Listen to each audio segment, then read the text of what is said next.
Singida tayari kupitia asilimia mnazotengewa kwa ajili ya vijana tayari kuna milioni 700 ambazo zilikwisha kutolewa. Watu wengi ukizungumza habari hizi wanasema hatujui taarifa ziko wapi, tunafanyaje?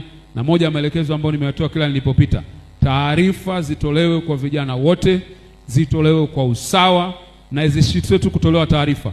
Vijana wasaidiwe namna ya kuwa na sifa zinazojitosheleza waweze kutumia fursa hizo.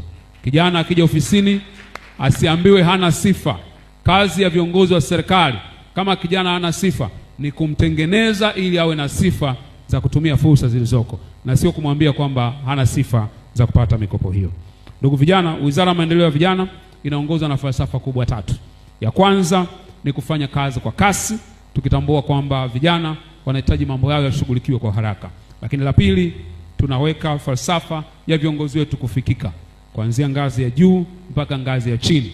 Tunataka viongozi wanaoshughulika na masuala ya vijana, sio viongozi wa kujifungia ofisini. Ni viongozi wanatakiwa kwenda field, kuwafuata vijana waliko, kuzungumza nao na kuelewa matatizo yao. Lakini cha 3, tunajikita katika matumizi ya teknolojia, tukitambua kwamba vijana wengi sana wanatumia simu zao, wanatumia teknolojia kutafuta habari na kushughulika na masuala mbalimbali.